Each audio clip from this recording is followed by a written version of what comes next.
So please give it up for Gayle Gaspron.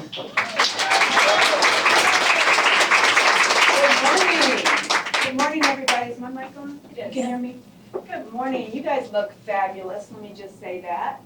I am Gayle Gaspron, but I am here today to talk to you a little bit about us, right?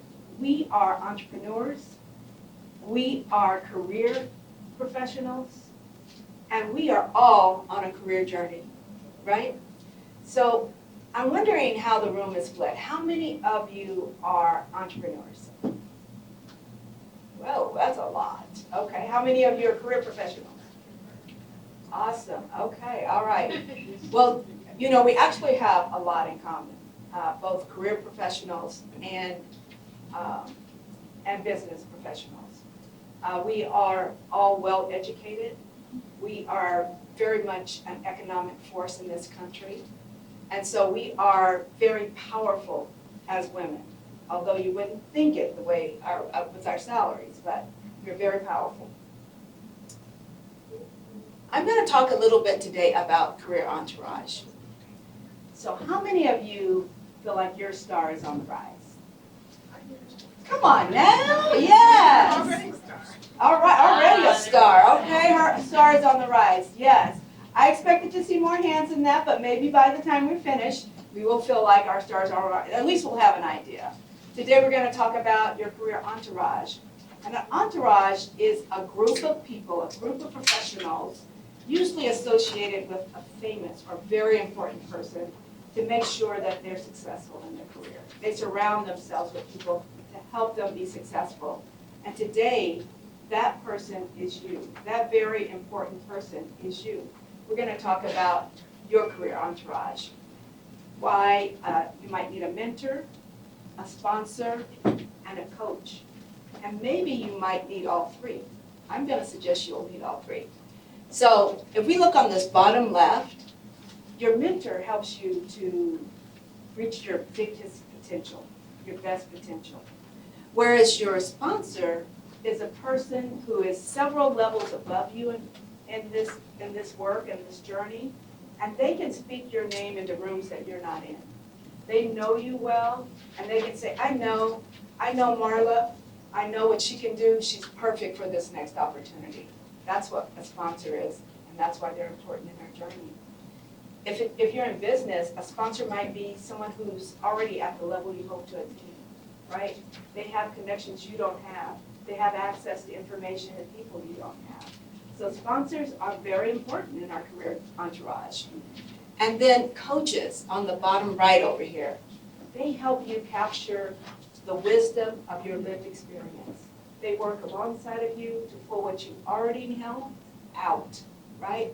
They help you get to your best experience.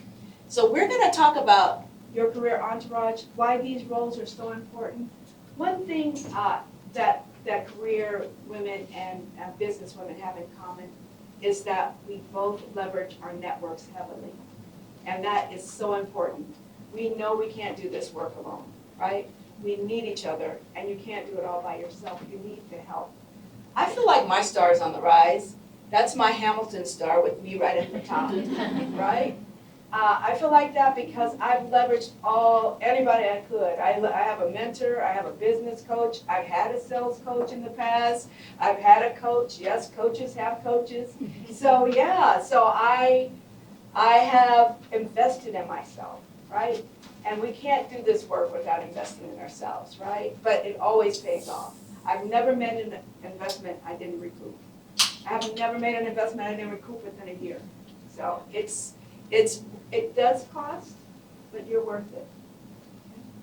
Now I have something in common with each of you. I've been a career professional for 20 plus years, successful progressive levels of leadership across 5 segments of business. And I eventually hung out my shingle to go into business twice. Once as a franchise, art franchise, with my husband Ernest there, who was doing on the video, and then again as my leadership development firm. So now I am 8 years into my leadership development firm. How many of you know that if you get past 5 years, you're doing damn good? Right. Amen. So I feel like my star is on the rise, and I'm hoping that you guys, by the time you finish, you'll at least have an idea of how to make your star rise, if you don't feel like it's rising already. All right, so let's get started. I want you to know that women, first of all, we're very powerful beings. Would you agree with that? Yes. We're very powerful beings. We have a number of obstacles as we strike out into the world, but we're still very powerful. Together, we're even stronger. We give birth to the planet, right? Everybody on this planet came through a woman, right? And so, and yet we're undervalued, underappreciated, and sometimes, overlooked. And so we've got to change that. We've got to use our voice. We've got to use our network. We're in the middle of changing that, right? We're on that path. So women are the cornerstones of our economy. I want to talk to you a little bit about the fact that without us, without our, the economy would be 25% smaller. It would be akin to the GDPs of California, New York, and Illinois. That's the GDP women represents in this economy. And that's through our labor force, through our entrepreneurship. This is the impact we have on this economy. So we're very powerful. I'm sorry, did we pass out, handouts? Oh, Barry, thank you. Thank you, husband. He's all over it, okay? I hope you guys get a man like this one, all right? All right, so the labor participation rate. So with regard to the career women in the room, our participation rate from the 70s has grown from 37, it's fluctuated, but it's grown from 37% in the 70s to 60% to 57%. It's slid with the pandemic, right? And we're at 47%.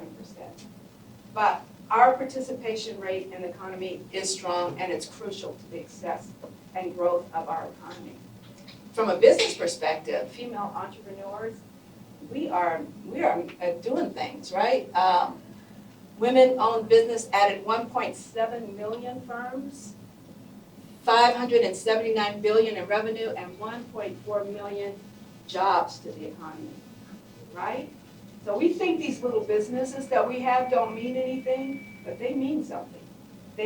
Together, we amass a lot, and we mean a lot to this economy. We're very important. Come on in. We face similar challenges as well. So we do face challenges. We both face gender biases. We both face racial biases, and access to capital and opportunity is challenging as well. But with your career entourage, we can get around those things. So let's talk about the uneven terrain. So this is the situation in corporate America today. It's very uneven. It's been uneven for a while.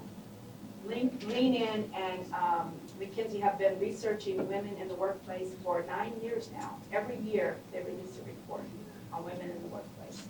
And they talk about how we're doing.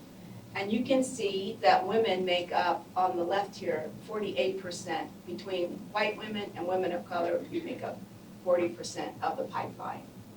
And then it's grown a little bit. Well, actually, total women in 2018 was 48%, and it was 48% this year. So it hasn't grown there, but it has grown as you move up through the ranks, right? Just moderately. So managers have grown from 38% to 40%. Senior managers have grown from 34 to 36.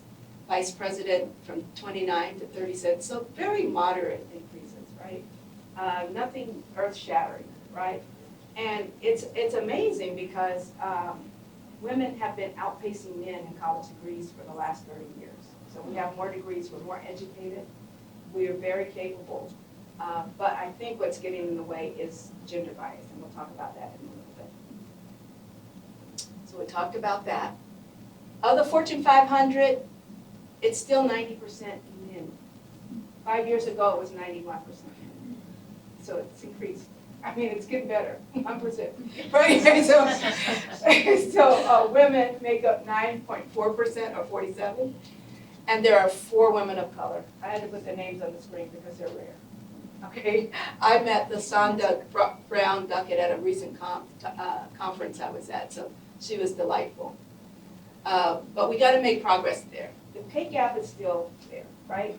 So I saw a recent, from I.M.P.A.C.T put this out just recently, I'm like, this is 2004 data, that women are making 83 cents on the dollar as their white male counterparts.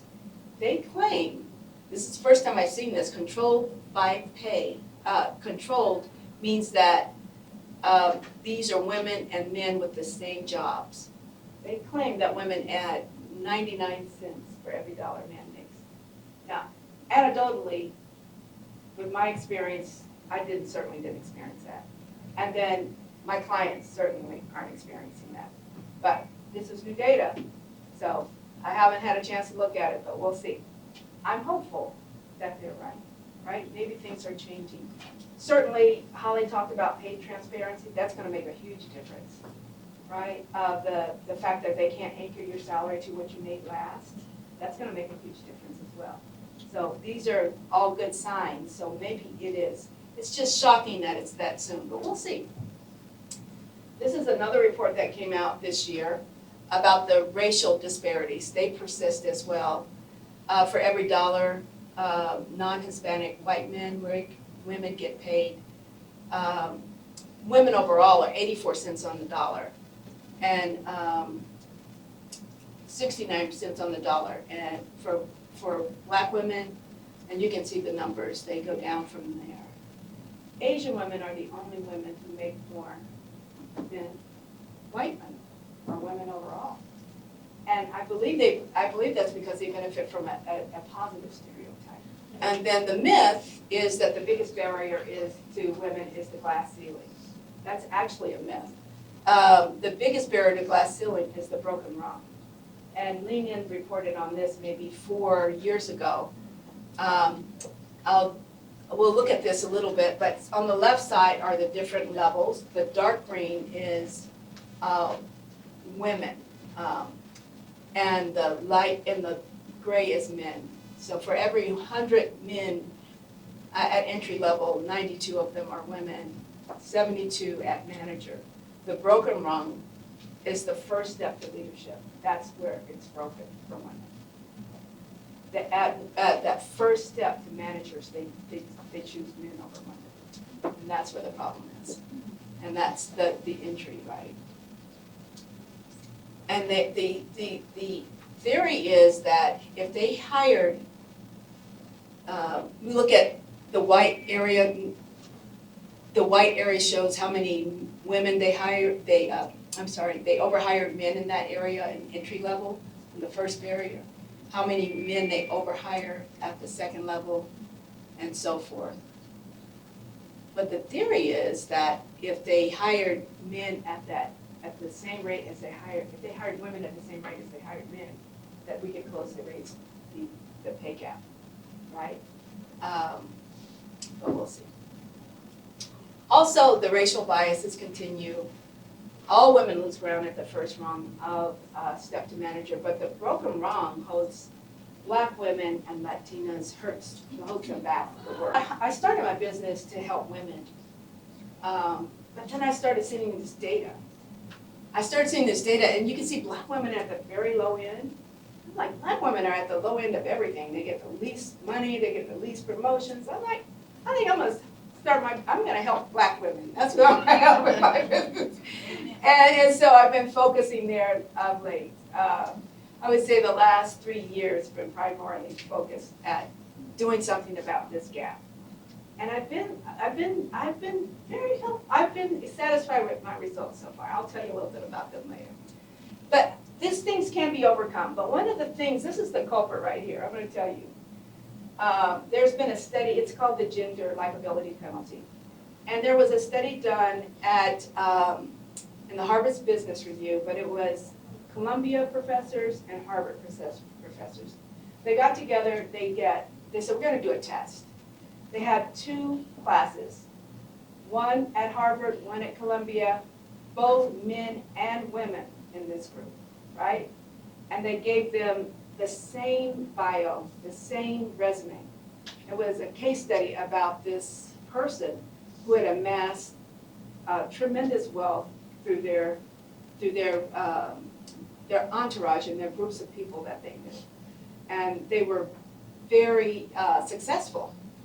And so they asked the classes to rate them. And they changed one thing on the resume. One bio said Heidi Rosen, and the other said Howard Rosen, right? Same exact information. And so they asked them whether they'd like to work with this person and what they thought about this person. Now remember, these are both men and women, okay, in these groups. And for the men, for Howard Rosen, they said, great guy, would love to work with him, sounds like he's very successful, would love to learn from him. For Heidi Rosen, the class said, very competent, great credentials, probably selfish, don't want to work with him, don't like her, wouldn't hire her, right? And so this is what I'm talking about. This gender bias in our country is very stubborn.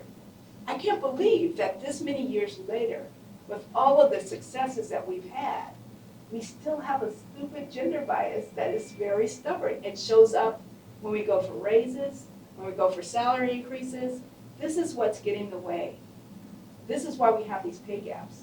These pay gaps are not explained by experience. They're not explained by college degrees. They're not explained by anything. They're just biases, right, that we as people hold.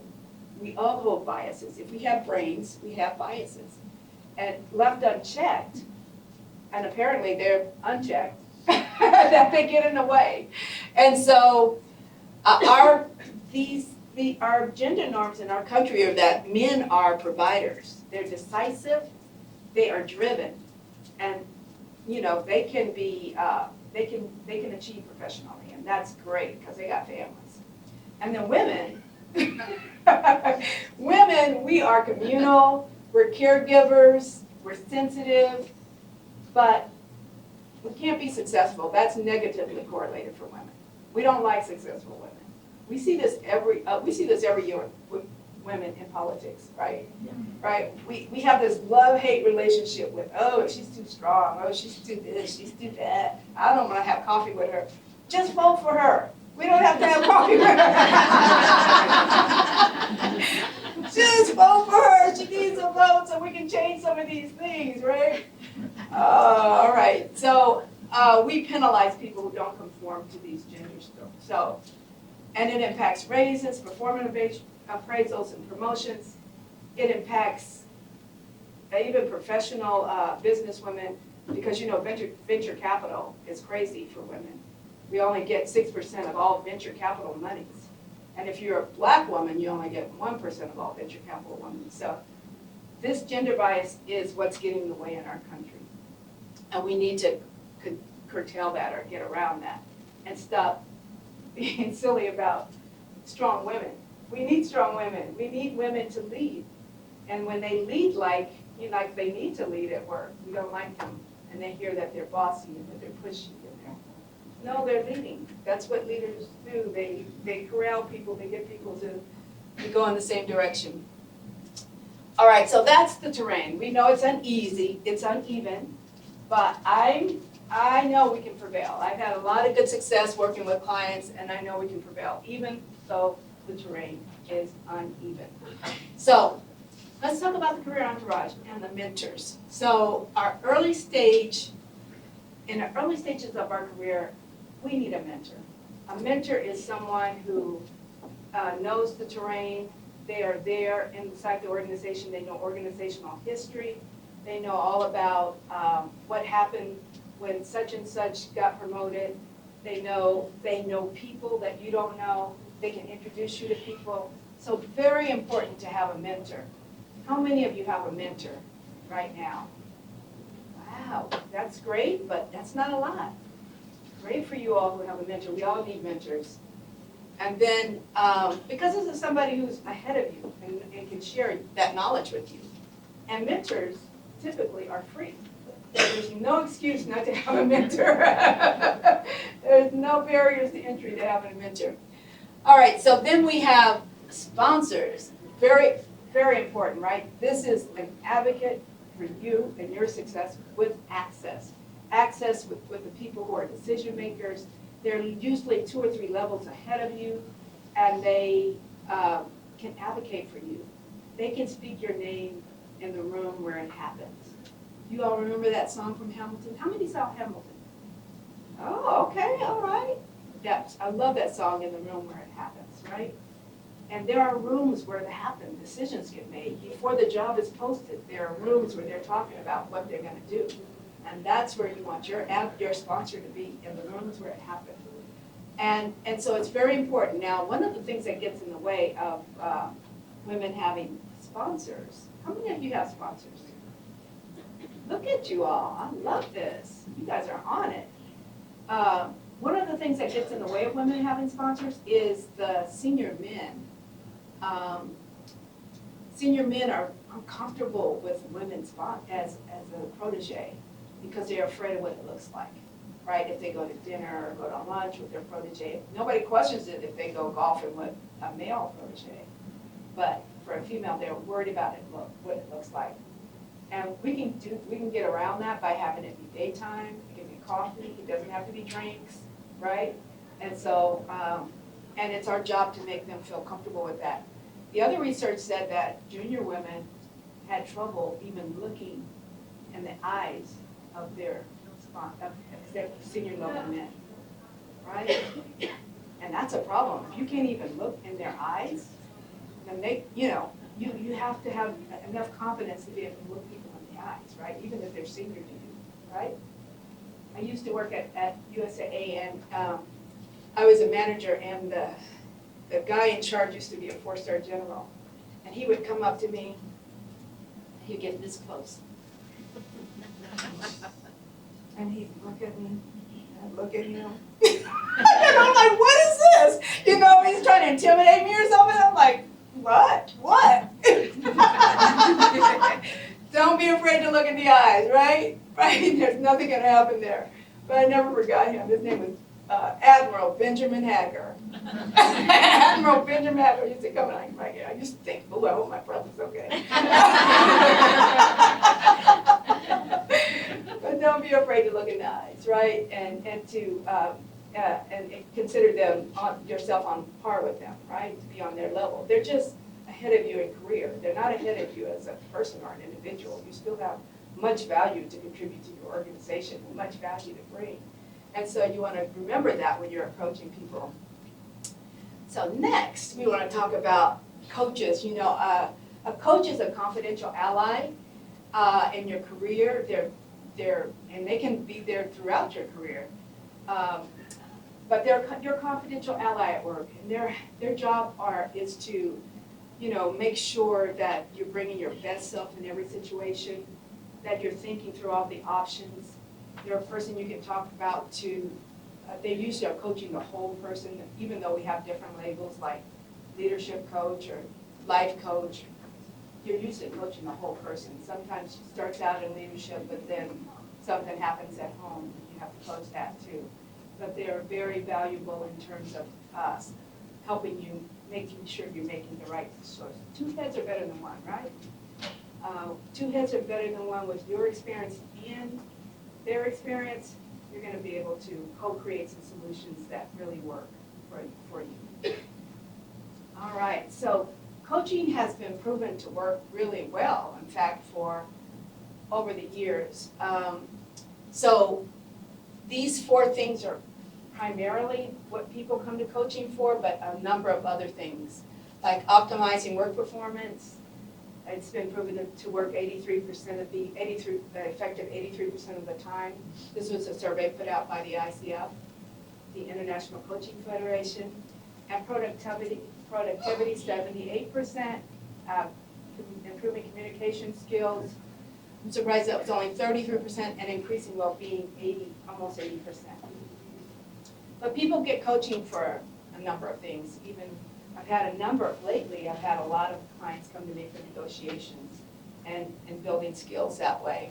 This is this is that same report, just a number of other things that people come to accelerate onboarding in the new profession.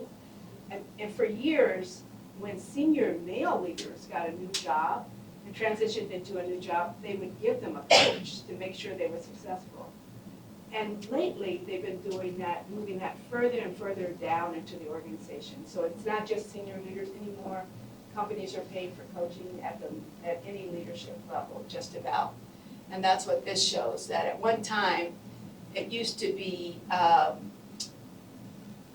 just entry level didn't get coaches, but you can see 69%, it's moving up from 27% to 69% in 2017. I wouldn't be surprised if it's much higher now.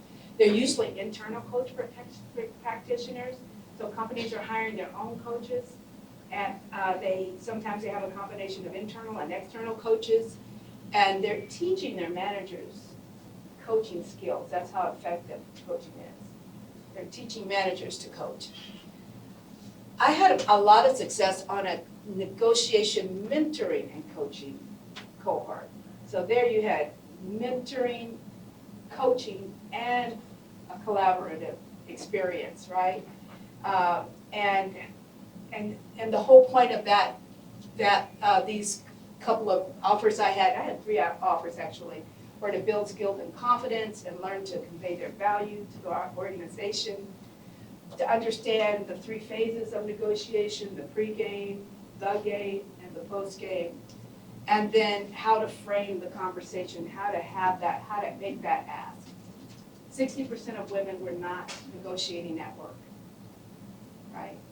Ever. They never ever negotiated at work. And yet, 80% of them, 72% of them said they would leave tomorrow for a raise. Now, what's wrong with that picture? We gotta make the ask, right? We gotta get comfortable with making the ask. I think it's just a skill that we're not comfortable with yet, and yet we can get comfortable with. I had a client that came out of one of these offers that was able to raise her salary, this is the biggest outcome, was 69% in 1 year. She got 3 raises, she got 3 promotions and increased her salary. But she had to learn how to make the ask. When she got to that last job, by then she knew how to research her value, and she said, Gayle, you know, they've done a great job, they've really done me well, but this raise, I looked it up in the market, and it's about 5% under what the market would pay for this job. I said, was it their first offer? She said, yeah, it was their first offer. I said, well, there's more money. You never accept the first offer. She said, but they've already promoted me 2 times. They've already given me these raises. I said, is it their first offer? She said, yeah. I said, well, there's more money. Right? And she went back and she got $5,000 more, right? We have to ask, right? When we go in the door for a company to get a raise, when we go in as a new employee, that's the most powerful time we are there. Men always ask for more money coming into a company. Women rarely ask for more money. We say, oh, great, when can we start? Start on Monday? Yeah, no. We say, thank you for the offer. I can't wait to get started. Let me think about this, and I'll get back to you tomorrow. Can you put that in writing to me? And they put it in writing, and then you go back with your counter, right? That's how you do it. We don't say yes. There's always more money behind the first offer. And we have to learn to negotiate. This is a big part of the pay gap, all right? So if we don't negotiate going in the door, we're leaving $5,000 on the table right there. And that $5,000 invested over the course of your career, that equates to $1 million over the course of a 40-year career. $1 million you could have at retirement just by asking for a $5,000 raise. And once you get the skill of negotiation, you can negotiate over and over and over again. So negotiation is important. All right, so future opportunities. Hi. You know, we talked a lot about challenges, but things are changing. And this is good. You know, 43% of millennial women now hold bachelor's degrees. That's really high, right? And our workforce is shifting.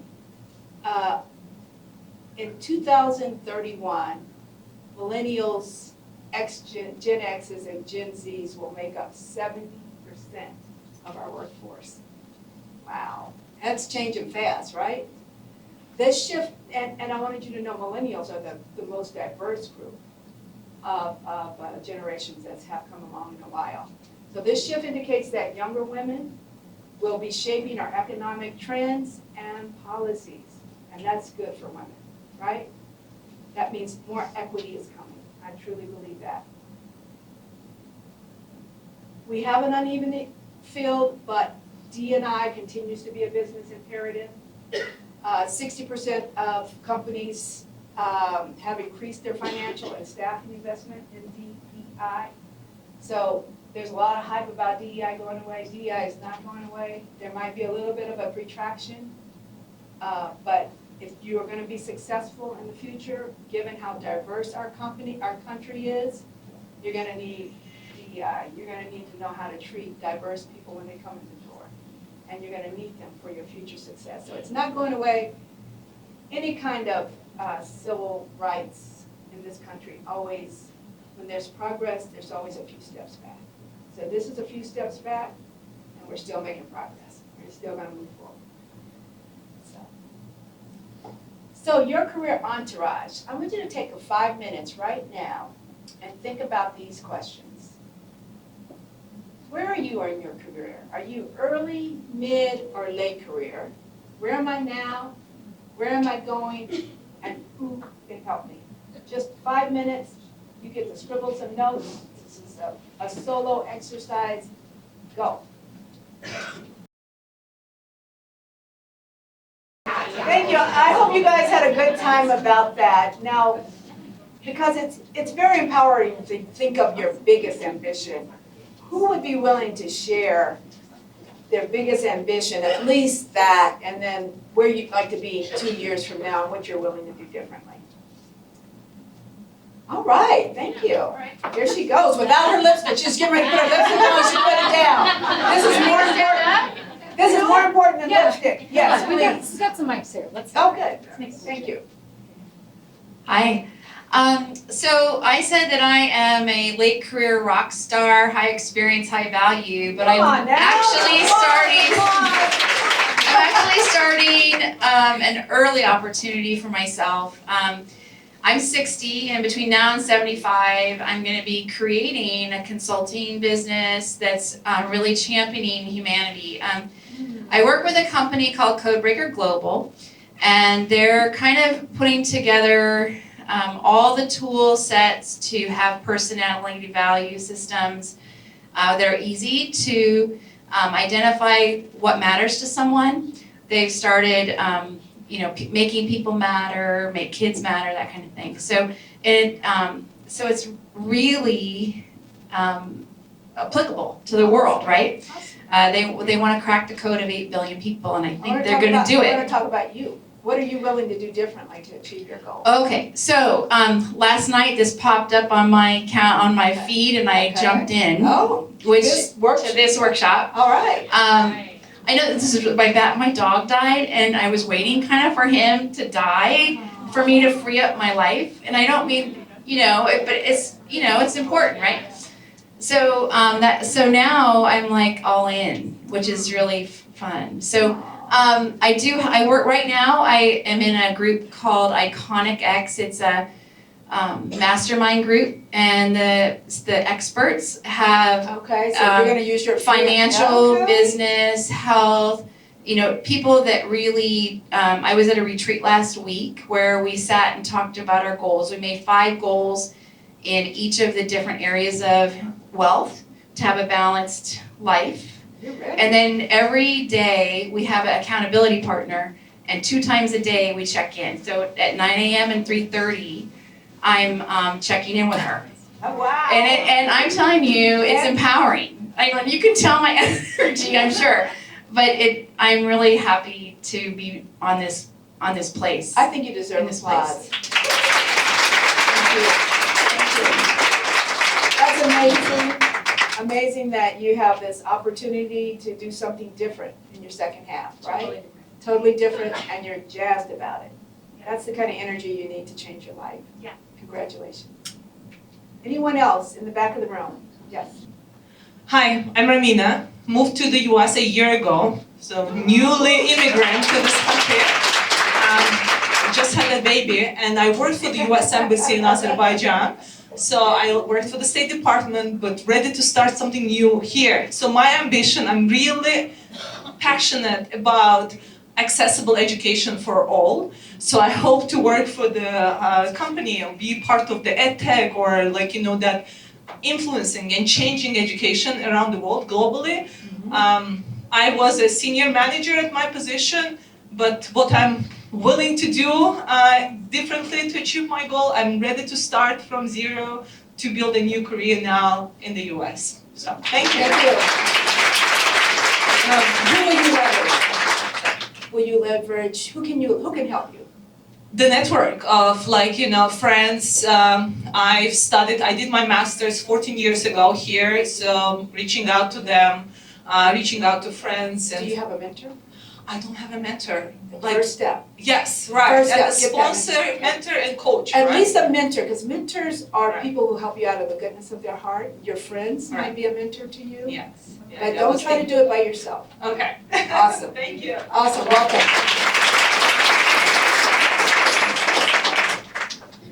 Hi, my name is Bridget Smalls, and I'm the owner of Golden State Educational Services, and thank you for this opportunity.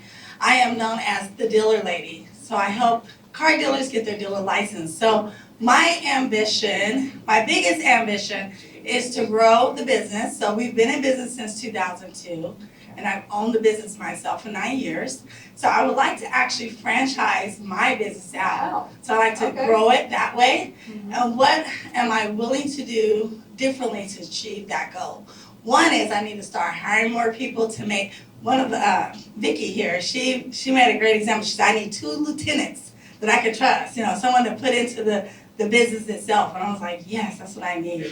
So I like to do that. And then in regards to sponsors, I have great friends within the community of my church that just kind of do put me in the rooms at other places and businesses and things like that. And they also mentor me. But I was thinking maybe this young lady named Gayle Brown would be a good person to start with. God bless you. Thank you. God bless you. All right, any more in the back of the room? Oh, right here? Everybody's in the center of the room. All right. Thank you, Paley. This Haley. terrifies me, which is why I'm doing it. Awesome. Yes, Haley, yes. Just 1 and 4 above them. Yeah, what's your biggest ambition? My biggest ambition is opening a co-working center that has childcare included. Oh! What I'm willing to do differently is start saying it out loud, confidently. Thank you. And who can help you? The people that I have leaned into for help are often, no offense to any of the men in the room, older white males in the business They're space. great allies. Great allies and don't see my vision always. Right. I have been told that it's not financially a great decision, and yeah. I'm more worried about the community around me and building it than I am about what my paycheck looks like. So what I'm gonna do differently is really leaning into my female network, Yes. getting out and saying it out loud more. Awesome. I think that's a great vision. Childcare is huge. It's a crisis in this country. And one of the things you might consider is partnering with a co-working center to add that component, right? Instead of doing the whole thing yourself, maybe adding that component to something that already exists. Amen? All right, great job. Any other big ambitions out there? Oh, I see you. What's your biggest, baddest ambition? Well, I'm not an older white male, No, and you're not a woman. and I'm not that either. Yeah. Shout out to us who is in the room, so thank you very much. Aaron Boyce is my name, and some of you know me here. So I guess the concept of mentoring is something that I've been doing since I was a kid. You know what I mean? Just a long time doing it. And we here at the table, we spoke about, money never came up in our biggest ambition. Oh. We all want to Oh. live comfortably, but no one said that. Yeah. You know, what we said is we want to help the community. And so as I see everybody in the room, I think those who know me know that I've been living my ambition. And I guess what my biggest ambition would be is to just continue to do what we do until they decide to take me away. A lot of people know you, but for the people who don't know you, what is your biggest ambition?